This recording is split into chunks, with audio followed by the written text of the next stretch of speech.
அவர்கள் அனைவருக்கும் வணக்கம். இப்போ நம்ம பார்த்துட்டு இருக்க இந்த வீடியோவில் ஒரு 2 அடி ஹைட்டுக்கு கொஞ்சம் இடம் பெயர்ந்து போயிருக்கு. அப்படியே பெயர்ந்து போயிருக்கு.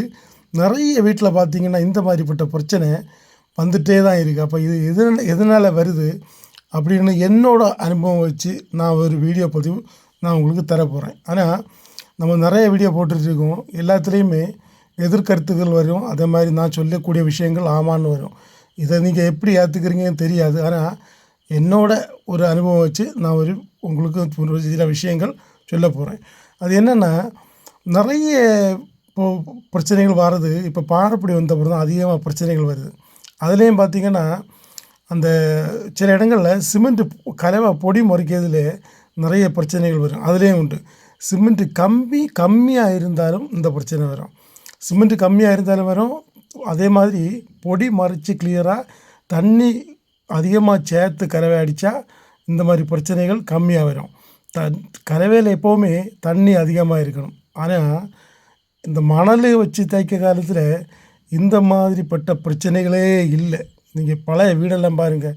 இந்த 2 அடி ஹைட்டுக்கு இந்த மாதிரி ஒரு பெயிண்ட் 2 இலை போகுதுன்னா போகவே செய்யாது. இப்போ ஒரு 10 வருஷ காலமாக தான் எந்த வீடு வேலை பார்த்தாலும் சரி, ஒரு 2 அடி ஹைட்டுக்கு அப்படியே கீழ் மட்டத்தில் மட்டும் இந்த பெயிண்ட் உறிஞ்சி போகும். அதே மாதிரி இந்த செவரில் எல்லாம் செதல் அரித்த மாதிரி இல்லைன்னா புண்ணு பிடிச்ச மாதிரி கொஞ்சம் கொஞ்சமாக அப்படியே அந்த இடம் உதிர்ந்து போயிட்டே இருக்கும்.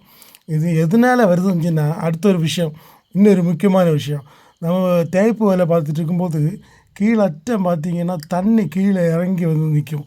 அப்போ அது வேலையை முடிக்கிறதுக்காக நம்ம மிஸ்படி பிடிப்போம்.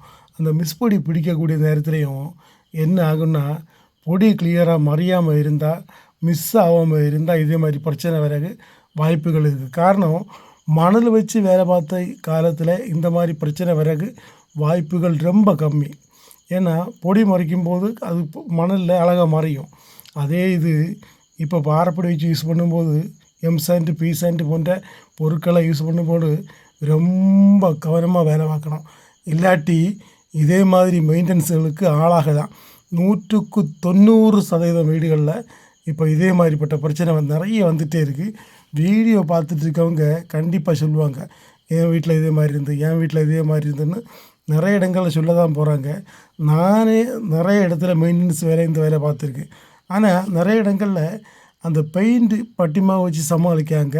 ஒரு சில இடங்களில் சிமெண்ட் வச்சு தேய்ச்ச பிறகு பெயிண்ட் அடிக்காங்க. ஆனால் உண்மையிலே அது ஒரு 2 அடி ஹைட்டுக்கு அப்படியே வரை போட்டு கொத்தி அந்த இடத்த கிளியர் ஆக்கிட்டு தேய்ச்சி கொடுத்தா நல்லா இருக்கும் வேலை. அப்படி பூசினா வேலை அருமையாக இருக்கும். இதே மாதிரி மெயின்டெனன்ஸ் பார்த்தா கொஞ்ச நாளத்துக்கு நிற்கும், திருப்பி இது டேமேஜ் ஆக வாய்ப்பு இருக்குது. இந்த தரமட்டத்துலேருந்து 2 அடி ஹைட்டுக்கு மொத்தம் அதை மிஷினை வச்சு கரெக்டாக வரைச்சி அதை தேய்ச்சா அருமையாக இருக்கும் என்பது என்னோடய கருத்து. உங்கள் கருத்தை நீங்கள் கமெண்ட் பண்ணுங்கள்.